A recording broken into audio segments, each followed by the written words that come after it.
ඉතින් බණ්ඩාරවැලෙන් තවත් පැමිණි සුවිශේෂී පුද්ගලයෙක් අද අපත් සමග එකතු වෙනවා. බණ්ඩාරවැල ඉපිද බණ්ඩාරවැල මධ්‍ය මහාවිද්‍යාලයෙන් අධ්‍යාපනය ලබා 1989 වසරේ බදුල්ල දිස්ත්‍රික්කයේ ගණිතාංශයෙන් ප්‍රථම ස්ථානය ලබා පේරාදෙණිය සරසවියෙන්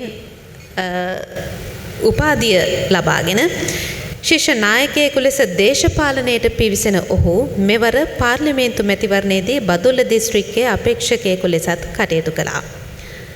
පොදු ජන ඉංජිනේරු පෙරමුණේ සමාජික ශ්‍රී ලංකා පොදු ජන ඉංජිනේරු පෙරමුණේ බදුල්ල දිස්ත්‍රික් සභාපති ඉංජිනේරු රෝහිත තිලකරත්න මැතිතුමනි, ඔබටයි මේ ගෞරවනීය ආරාධනය. ගරු අමාත්‍ය ගාමිණී ලොකුගේ මැතිතුමාගෙන් අවසරයි. ඒ වගේම පොදු ජන ඉංජිනේරු පෙරමුණේ අපේ අනුශාසකත්වයේ දරන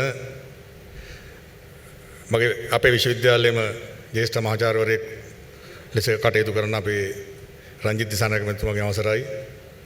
ඒ වගේම මා මිත්‍ර පොදු ජන ඉංජිනේරු පෙරමුණේ සභාපතිතුමා විජිත හේරත් සහෝදරයා, ඒ වගේම ලේකම්තුමා මේජර් සමන්ත සහෝදරයා ඇතුළු අපේ සභාපතිවරු සියලු දෙනාගේමත්, ඒ වගේ මේ ස්ථානයට පැමිණලා ඉන්න අපේ ආණ්ඩුවේ විවිධ ආයතනවල ලේකම් දූරදරන මහත්ම මහත්මීන්, සභාපති දූරදරන මහත්ම මහත්මීන්, මේ සියලු දෙනාගේම අවසරයි. දැන් අපි ඉංජිනේරුවාගේ කාර්යභාරය සම්බන්ධයෙන් බොහෝ දේවල් අපි කතා කරා. අපේ ලොකු කාර්යභාරයක් පැවරලා තියෙනවා. මේක අපේ හිස මත තියාගෙන තියෙන දෙයක්. ඒතර මේ කාර්යභාරය ඉදිරියට ගෙන යාම සම්බන්ධයෙන් කතා කරනකොට මම චුට්ටක් වෙනස් පැත්තකට මගේ මාතෘකාව ගෙනිච්චොත් හොඳයි කියලා මම කල්පනා කරා. එකක් තමයි දැන් මේ ඉතිහාසය ඇතුලේ අපි කල්පනා කරලා බලනකොට ඉතිහාසය සම්බන්ධයෙන් ගොඩක් දේවල් කතා කරන්න බැරි වුණත් අපි දකිනවා ලංකාව තුල ඉතිහාසයේ සංවර්ධනයක් වෙච්ච හැම අවස්ථාවකදීම ඒ සංවර්ධනයට සිදුණු ඒ හැම අවස්ථාවකදීම දේශප්‍රේමීත්වය නැත්නම් දේශ හිතෛෂීත්වය කියන එක පෙරටු කරගෙන නිර්මාණය වෙච්ච පාලකයෙක්ගෙන් විතරයි ලංකාව සංවර්ධනය වෙලා තියෙන්නේ. මේක අපි මේ සමුළුව ආරම්භ කරන අවස්ථාවේදී කතා කරපු අපේ ලිඛිත ඉතිහාසයන් සම්බන්ධයෙන් කතා කරා. මේ ලිඛිත ඉතිහාසය ඇතුලේ අපි අවුරුදු 2500ක ඉතිහාසය ඇතුලේ තමයි ලිඛිත ඉතිහාසය තියෙන්නේ. ඒතර එතනින් එහා යන වාචිකව තියෙන ඉතිහාසයක් තියෙනවා. පුරාවිද්‍යාත්මක සාක්ෂි මත ආපු ඉතිහාසයක් තියෙනවා. මේ කියන මේ තියෙන ඉතිහාසයන් ඇතුලේ අපි දකින දෙයක් තියෙනවා. ඒ තමයි ලංකාව සංවර්ධනීය මාවතකට ගෙනිච්ච හැම අවස්ථාවකදීම නැත්නම් දියුණු තලයකට ගෙනාපු හැම අවස්ථාවකදීම රටේ පාලකයා කියලා කියන්නේ හොඳ ප්‍රජාතන්ත්‍රවාදී. ඒ වගේම අනිත් පැත්තට ගත්තම හරි එඩිතර භාවයක් තිබුණු කෙනෙක්. ඍජු තීරණ ගත්ත කෙනෙක්. ඒතර මේ ඍජු තීරණත් එක්ක එඩිතර භාවයත් එක්ක ඊළඟට ජනතාවගේ අවශ්‍යතාවයන් හරියට අවබෝධ කරගෙන ඒ කියන ආකාරයට නිෂ්පාදන ක්‍රියාවලිය හරියට ඉස්සරහට ගෙනිච්ච නායකයෝ තමයි ලංකාව ඇතුලේ ලංකාව සංවර්ධනීය ඉලක්කයන් දක්වා ගෙනිලා තියෙන්නේ. මේක අපි ඉතිහාසය ඇතුළේ අපි දකිනවා. ඉතින් මෙන්න මේ කියන ඉතිහාසයේ මහා ඛේදවාචකයක් බවට පත් වුණ නැත්නම් ඉතිහාසය ඇතුලේ මේක බිඳ වැටීමට ලක් වුණ ප්‍රධානතම අවස්ථාවක් ලෙස මම මතක් කරන්න ඕන කරුණක් තියෙනවා සුළු වශයෙන් උනත්. ඌවිල්ලස්සේ ඉපදිච්ච මිනිහෙක් ලෙස 1818 අපි දන්න 1815 ඉංග්‍රීසින් අපේ ලංකාව මුළුමනින්ම යටත් කරගත්තට පස්සේ ඒකට එරෙහිව මහා දැවැන්ත අරගලයක් සිද්ධ වුණා ඌව වෙල්ලස්ස. ඌව වෙල්ලස්ස කියලා කිව්වම ඒතර පොඩි මං හිතන්නේ තමුන්වන්සලා කවුරුත් දන්න කාරණේ ඌව වෙල්ලස්ස කියලා කියන්නේ වෙල් ලක්ෂයක් තිබුණු තැන. ඒතර ඌව වෙල්ලස්සේ තිබුණේ අරගලේ තමයි සුද්ද අපිව යටත් කරලා සුද්දගේ අවශ්‍යතාවයන් වෙනුවෙන් නැත්නම් යාගේ කම්කරුව බවට අපේ ජනතාව රටේ ජනතාව පත් කරගන්න හදනකොට ඒකට එරෙහිව 1815 යටත් කරගන්න වෙලාවේ නෙලම ඒකට එරෙහිව සටන් කරපු මහා දැවැන්ත පිරිසක් හිටියා අපිට. ඒ අපේ මුතුන් මිත්තු.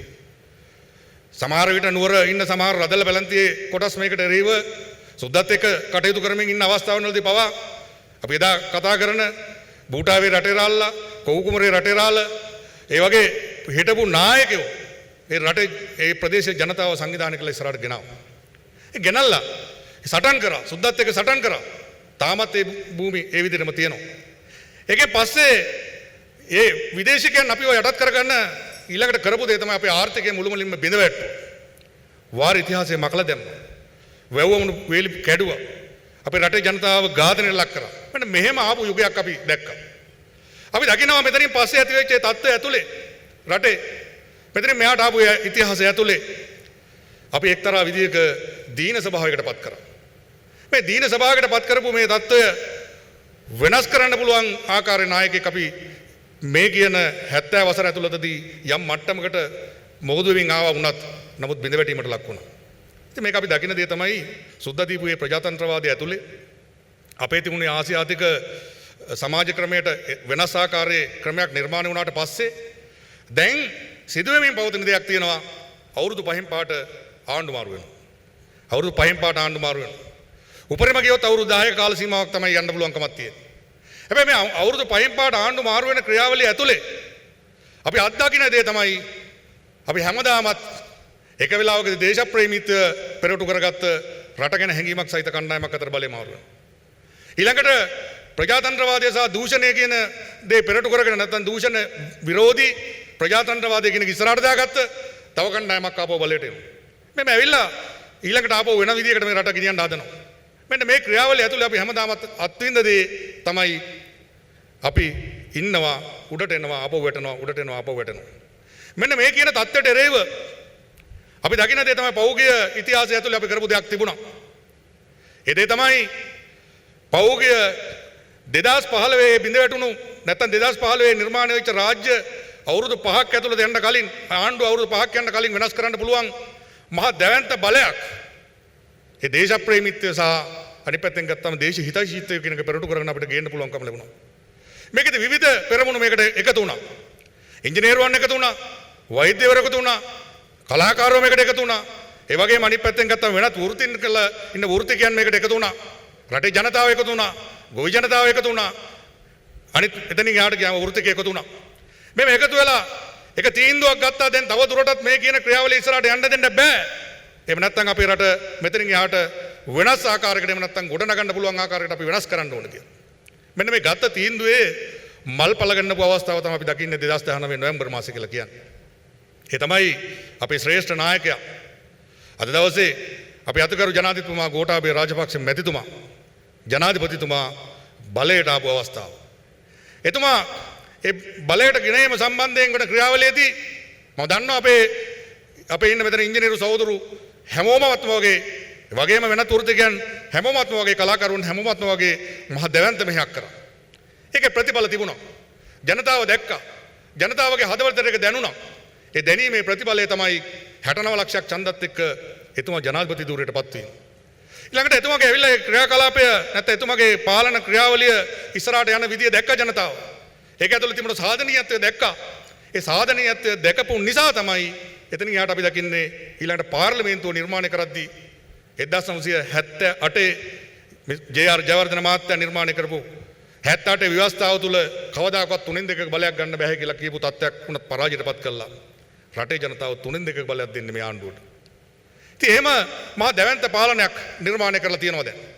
ඒතර මේ නිර්මාණය කරපු පාලනයට දැන් තියෙන ලොකු වගකීමක්. විශේෂයෙන්ම දැන් මේ පාලනයේ තියෙන වගකීම කියලා අපි දකින්නේ මේ ජනතා අපේක්ෂාවන් ටික ඉස්සරහට අරගෙන යන්නේ. දැන් මෙතනදී අපේ මහාචාර්යතුමා මුලින්ම කතා කරපු කාරණෙත් එක්ක මම සම්බන්ධ කරනවා මෙතන. මේ කියන ක්‍රියාවලියේදී දැන් අපේ ඉන්න දේශපාලන නායකත්වය විශේෂයෙන්ම අතිගරු ජනාධිපතිතුමා, අතිගරු අගමැතිතුමා, බැසිල් රාජපක්ෂ මැතිතුමා, ඒ වගේම ඉන්න අපේ අමාත්‍ය මණ්ඩල ඇතුළු මේ ඉන්න සියලු දෙනා නිවැරදි තීන්දුව ගන්නවා කියලා අපි විශ්වාස කරනවා. ඒතර ගන්න තීන්දුව දැන් රටේ ආර්ථිකය ගොඩනගන්න, දේශීය ආර්ථිකය ගොඩනගන්න ඕන කියලා තීන්දුවක් අරගෙන තියෙනවා. දේශීය ආර්ථිකය ගොඩනගන්න රටේ කර්මාන්ත පද්ධතිය ඉස්සරහට ගන්න ඕන කියලා තීන්දුවක් අරගෙන තියෙනවා. රටේ කුෂි කර්මාන්තය ඉස්සරහට ගන්න ඕන කියලා තීන්දුවක් අරගෙන තියෙනවා. අපේ මහාචාර්යතුමා කිව්වා වගේ වෙළඳ ශේෂයේ පරතරය පියවන්න නම් දේශීය වශයෙන් අපේ නිෂ්පාදනය අපි වැඩි කරන්න ඕන. අපේ නිෂ්පාදනයන් අපේ පාරිභෝජන හැකියාවට අදාළව අපේ නිෂ්පාදනයන් වැඩි කර ගන්න ඕනකම තියෙනවා. ඒ ටික අපි වැඩි කර ගන්න ඕන. ඒ වගේම පිටරට යවන්න පුළුවන් ගානෙන් මට්ටමේ නිෂ්පාදනයක් අපි කරන්න ඕනකම තියෙනවා. දැන් මේ තීන්දුව తీරන ටික අරගෙන දැන් ක්‍රියාත්මක වෙන්න පටන් ගන්නවා. දැන් අපේ ඉංජිනේරු මාත්‍රු මොකද කරන්න පටන් ගන්නවා. මට හොඳක් දෙකීමක් තියෙනවා. අපේ ඉංජිනේරු මාත්තුරු දැන් අපි පෞගේ කාලේ ඡන්ද ව්‍යාපාරය කරද්දි විශාල වශයෙන් අපිත් එක්ක සම්බන්ධ වෙමින් වැඩ කරමින් හිටියා. ඉංජිනේරු සහෝදර. ඉවරෙච්ච ගමන් දැන් මේ දවස්වල අහනවා දිගට එනවා කෝල් තියෙනවා. කතා කරනවා අපිට. කතා කරලා අහනවා මචං මොකද්ද වෙන්නේ? දැන් මොකද්ද වෙන්නව අවුට් නේද? වැඩේ නිකන් වෙන පැත්තකට නේද යන්නේ? ඉතින් මොකද්ද මේ ඇති වෙන තත්ත්වය? දේශපාලන තීන්දුව අරගෙන තියෙනවා නිවැරදිව. රටේ මේ දේ ක්‍රියාත්මක කරන්න ගියාට පස්සේ අපි දැන් අනිත් පැත්තට මාරු වෙන්න උත්සාහ දරමින් ඉන්නවා. අපිට දැන් පුරුදු වෙලා තියෙන කාරණේ තමයි අපි පුරුදු වෙලා තියෙන්නේ ආණ්ඩුවට විපක්ෂයේ ඉඳෙද්දී විපක්ෂ කාර්යභාරය කරන්න අපි දන්නවා. හැබැයි ආණ්ඩුවත් වලට ආවට පස්සේ ආණ්ඩුවේ කාර්යභාරය අපි කරන්න අපි දන්නේ නැහැ. ඉංජිනේරු විදියට අපි මේක අපි හරියට අවබෝධ කරගත්තේ නැහැ. මෙන්න මේ කියන தත්ත්වය නිසා තමයි අපි දකින්නේ මේ තියෙන தත්ත්වය නිසා තමයි අපිට පුළුවන් උනේ අපේ විජිත හේරත් අපේ සහෝදරයා මූලිකව කරගෙන පොදු ජන ඉංජිනේරු පෙරමුණ නිර්මාණය කරන පවතින ආණ්ඩුවත් එක්ක සම්බන්ධ වෙලා ආණ්ඩුවේ ක්‍රියාවලිය ඉස්සරහට ගෙනියන වැඩපිළිවෙලක් නිර්මාණය කරන්න. දැන් අපි ඉතිහාසයේ පළවෙනි වතාවට මේ වැඩේ අපි කරගෙන යනවා. ඒ නිසා අපි කියනවා අපිට ලොකු කාර්යභාරයක් තියෙනවා. මේ ගත්ත දේශපාලන තීන්දුව ටික ක්‍රියාත්මක කරන්නේ කවුද? කර්මාන්ත පද්ධතිය නිර්මාණය කරන්න ඕනේ. දැන් දේශීය කර්මාන්ත ගොඩනගන්න කියලා තීන්දුවක් කරන් තියෙනවා. කවුද මේක ක්‍රියාත්මක කරන්නේ? කවුද මේකට සැලසුම් හදන්නේ? අමාත්‍යාංශවල මේ සැලසුම් හදන්න පුළුවන්. මෙතන කවුද ක්‍රියාත්මක කරන්න පුළුවන් කණ්ඩායම් බවට පත් වෙන්නේ? වෙන කවුරුත් නෙවෙයි. නිදහස් අධ්‍යාපනයේ දරුවෝ. විශේෂයෙන්ම ලංකාවේ තියෙන ඉංජිනේරු පීඨයන් ටිකෙන් පිටවලා ඇවිල්ලා මෙන්න මේ තමුන්නාන්සලා සියලු දෙනාට මේකේ ලොකු වගකීමක් තියෙනවා. මේ කර්මාන්ත පද්ධතිය අපේ ජනක සහෝදරයා මතු කරා වගේ SME සෙක්ටර් එක අපි ඉස්සරහට ගෙනියන්න ඕනේ. ඒක ගෙනියීමේ කාර්යභාරය කාටද තියෙන්නේ? අපිට. අපි කොහොමද ඒක කරන්නේ? මෙන්න මෙතනදී තමයි ගැටලුව මතුවෙන්නේ. මෙන්න මේකත් එක්ක මම තව පොඩි කාරණයක් කියන්නම්. මේ කොරෝනා පස්සෙත් මේකට බලපෑවා. පිට රටවල ඉංජිනේරුවන්ට රස්සාවට යන්න පුළුවන් තත්ත්වයක් බලපෑවා. හැබැයි දැන් තියෙන ප්‍රශ්නයක් තියෙනවා. විශ්වවිද්‍යාලයෙන් පිටවෙච්ච අපේ ඉන්න ශිෂ්‍ය කණ්ඩායම් දෙකක් ඉන්නවා රැකියාව නැතුව. 4000කට ආසන්න සංඛ්‍යාවක් ඉංජිනේරු. මේක හරි බරපතල තත්ත්වයක්. හැබැයි අපි කියනවා දැන් අපි නිවැරදි මාවතකට අපි දැන් ගන්න පුළුවන් දැන් මේක තත්ත්වය වෙනස් කරන්න ඕනේ. අපි කියනවා ඉංජිනේරුවන්ට මෙතන ඉන්න ජ්‍යෙෂ්ඨ ඉංජිනේරු ඉන්නවා. යමක් කමක් උපයගත් ඉංජිනේරු ඉන්නවා. ප්‍රාග්ධනය සංවිධානය කරගත් ඉංජිනේරු මහත්වරු ඉන්නවා. ඊළඟට තමන්ගේ හැකියාවන් ප්‍රගුණ කරගත් ඉංජිනේරු මහත්වරු ඉන්නවා. අපි බහිමු නිෂ්පාදනයට. ලංකාවේ අවශ්‍ය නිෂ්පාදනයන් මොනවද අපි කරන්න පටන් ගමු දැන්. පටන් ගන්න. ඒකත් එක්ක අපිට පුළුවන්කම තියෙනවා අපේ ඉන්න ජූනියර් ඉංජිනේර්ස්ලා එහෙම නැත්නම් අපේ ඉන්න ඊළඟට අපේ දරු පරම්පරාව මේ කියන ක්‍රියාවලියත් එක්ක සම්බන්ධ කරන්න. පටන් ගන්න. අපි මේක පටන් ගන්නේ නැති තාක්කල් අපි මේක කේවල් කර ඉන්න තාක්කල් නැත්නම් මේක දිහා බලාගෙන ඉන්න තාක්කල් රටේ සංවර්ධනය අපිට ඇති කරන්න බෑ. ඒ නිසා දේශීය නිෂ්පාදනය වැඩි කරන්න ඕන නම් අපි ඉතිහාසය ගැන කතා කරනවා තමයි අපි අනිවාර්යෙන් ඉතිහාසය තුල තමයි අපේ පදනම් තියෙන්නේ. ඉතිහාසය අපේ මුතුන් මිත්තෝ ගැන අපි කතා කරනවා නම් මේ මුතුන් මිත්තන්ගේ ජාන වලින් නම් අපි නිර්මාණය වෙලා තියෙන්නේ. අපිට පුළුවන් වෙන්න ඕනේ කියන ගමන අපිට ආපහු රට තුල නිර්මාණය කරන්න. ඒක නිසා නිෂ්පාදනයන් අපි පටන් ගත යුතුමයි. ඒ නිෂ්පාදනය පටන් ගන්න නම් අපි ආපහු මොනවද කරන්න ඕනකම තියෙන්නේ. ඒ වෙනුවෙන් තාක්ෂණික පැත්ත ගන්නවා වගේම අපි කියනවා SME සෙක්ටර් එකේ නැත්තම් කුඩා පරිමාණ කර්මාන්තයන් ටික ආරම්භ කරන්න අනිවාර්යයෙන්ම මිනිසුන්ගේ මනස නැත්තම් මිනිසුන්ගේ හිතන පතන විදිය වෙනස් කරන්න ඕනකමක් තියෙනවා. මේක මම මෙහෙම කියන්නේ අපේ රටේ ඉන්නවා සමෘද්ධිලාභීන් විදියට ඉන්න පවුල් ලක්ෂ 17ක්. ඒක 17 ලක්ෂයක් පවුල් හතරෙන් වැඩි කරලා බැලුවොත් බලන්න ලංකාවේ ජනගහනයෙන් 25ක විතර ප්‍රමාණයක් ඉන්නවා දුප්පත් භාවයේ තියෙන ඉන්න රටක් මේක. නමුත් අපි දන්නවා අපි දැක්ක දෙයක් තියෙනවා මේ ඉන්න කණ්ඩායම හරියට මෙහෙවවුවොත් ඒගොල්ලන්ගේ මානසික මට්ටම වෙනස් කරොත් ඒගොල්ලෝ හිතන පතන විදිය වෙනස් කරොත් ඒගොල්ලන්ගේ හිත ඇතුළට දේශප්‍රේමීත්වය ඇතුල් කරොත් ඒගොල්ලන්ගේ හිත ඇතුළට දේශීයත්වය ඇතුල් කරොත් ඒගොල්ලන්ට හරි මඟ පෙන්වීමක් කරොත් ඒගොල්ලෝ අනිවාර්යයෙන්ම මේ தත්ත්වය වෙනස් කරන්න බහිනවා. ඒක කරන්න පුළුවන්. ඒගොල්ලන්ගේ මැදිහත් වීම තමයි මේ ආණ්ඩුව හැදුවේ. ඒගොල්ලන්ගේ මැදිහත් වීම මත තමයි මේ පාර්ලිමේන්තුව නිර්මාණය කරේ. ඉතින් එහෙමනම් මේ අය නැවත වතාවක් මේ කියන ක්‍රියාවලියට මෙහෙයවීමේ වගකීම අපිට තියෙනවා ඉංජිනේරුවෝ ලෙස. කලාකරුවෝ ලෙස අපිට මේ වගකීම තියෙනවා. වෙනත් වෘත්තිකයෝ ලෙස අපිට මේ වගකීම තියෙනවා. ඒ මෙහෙයවීම අපි ආරම්භ කරන්න ඕන අද ඉඳන්. අපි පටන් ගන්න ඕනකම තියෙනවා. අපි 19 වෙනි සම්මේලනයේ දිස්ත්‍රික් ගාන ගිය 19 වෙනි සමුළුවේත් කතා කරන්න මෙන්න මෙතන. අපි මේ කියන කටයුත්ත අපි ආරම්භ කරේ නැත්නම් අපිට අවසානයේ සිද්ධ වෙන දේ ඊටාම ඛේදජනකයි. මම මේක එහෙමත් කියන්න ඕනකම තියෙනවා. අමතක කරන්න එපා. 69 ලක්ෂයක් ජනතාව අපේ අතිගරු ජනාධිපතිතුමාට ඡන්දෙ දෙනකොට 55 ලක්ෂයක් විපක්ෂ අපේක්ෂකයට ඡන්දෙ දුන්නා. තව කණ්ඩායම් ප්‍රමාණයක් බෙදලා ගිල්ල තිබුණා. මේ දෙක අතර පරතරය ලක්ෂ 14යි ලක්ෂ 7ක් අනිත් පැත්ත ගැහුව ගමන් 2025 අනිත් පැත්තට යන්න පුළුවන් මේ යන්න. ගියොත් ආය පරණ කතන්දරයේ විදිහටම සිද්ධ වෙනවා. ඒක නිසා අපි කියනවා එහෙම යන්න දෙන්න බෑ. අපේ කාර්යභාරය අපේ ඉංජිනේරුවාගේ කාර්යභාරය වෘත්තිකයාගේ කාර්යභාරය බවට පත් විය යුතු වෙන්නේ අඩුම තරමින් පළවෙනි පියවර ලෙස අපි තියන්න ඕනකම තියෙන්නේ 2030 වෙනකම් මේ අවස්ථා දෙක වෙනකම් මේක පවත්වාගෙන යන්න ඕනේ. හැබැයි මගේ අපේක්ෂාව බවට පත් වෙන්නේ ඒක නෙවෙයි. මේ ගත්ත මේ ක්‍රියාදාමය මේ ගත්ත වෑයම ලංකාව ලෝකයේ ඉහළම තියෙන රටවල් 10 අතරට ගේනකම් මේ පාලන ක්‍රමය අපි ගෙන යා යුතුයි. ඒක වගකීම අපිට තියෙනවා. ඒ වගකීම වෙනුවෙන් උර දෙන්න ඕනකම තියෙනවා අපි. එහෙම කරොත් විතරයි මේ ගමන අපිට යන්න පුළුවන්කමක් තියෙන්නේ. ඒ නිසා මගේ ආදරණීය ඉංජිනේරු සහෝදරයන්ගෙන් ඉල්ලන දෙයක් තියෙනවා. අපි මේ වැඩේට බහින්න ඕන දැන්. මේ වැඩේට කරනවා නම් අපි මුලින්ම කරගත යුත්තේ අපි දේශ හිතයිසින් වෙන්න ඕන. අපි දේශප්‍රේමීන් බවට අපිපත් වෙන්න ඕන. මම කියනවා පළවෙනි වැඩේ විදිහට මේ දේශප්‍රේමී බීජේ නැත්තම් රට ගැන හිතන රට ගැන හැඟීමක් තියෙන මේ தත්ත්වය අපි අපේ හදවතේ පළ කරගන්න ඉස්සෙල්ලා. අපි පටන් ගමු එතනින්. මේක අපේ හදවතේ පළ කරගන්න. මේක අපේ දරුවට දෙන්න. දරුවට උගන්වන්න ඕනේ මේක දැන්. අපේ දරුවන්ට. ඒ නිසා දේශීයත්වයේ තියෙන අගය කිරීම, පරිසරයේ තියෙන වැදගත්කම, පරිසරයේ විඳින්න පුළුවන්, අපේ කලාව විඳින්න පුළුවන්. එහෙම දරු පරම්පරාවක් අපේ දරුවෝ ඒ තත්ත්වයට අපි පත් කරමු. එතනින් පටන් ගන්න. එතනින් එහාට අපේ තියෙන අපේ දැනුම අපි ආපහු පෙරලා සමාජයට දෙන ක්‍රමයක් හදමු. දෙන ක්‍රමයක් අපිට හදන්න මේක අපි හිතන විදිහ වෙනස් කරන්න පටන් ගමු. මොකද මේ සමාජයේ වටිනාකම් කියන දේ බොහෝ දේවල් ඔයගොල්ලෝ අරගෙන ඉවරයි. අපි කවුරුත් අරගෙන ඉවරයි. අපිට විශ්වවිද්‍යාලයෙන් අයින් වෙන කාලේදී කාටත් තිබුණ ප්‍රශ්නයක් තිබුණා. කොහොමද වාහනයක් ගන්නෙ? කොහොමද ගෙයක් දොරක් හදාගන්නේ? කොහොමද පෙළවක් කරන්නේ? කොහොමද දරුවා දන්නේ? ඔය තියෙන ප්‍රශ්න තිබුණා. මං හිතනවා ගොඩක් මුණු දිහා බැලුවම මේ තත්ත්වයන් අතික්‍රමණය කරපු බොහෝ පිරිසක් ඉන්නවා. දැන් අපිට තියෙනවා එතනින් එහා දෙයක් හිතන්න.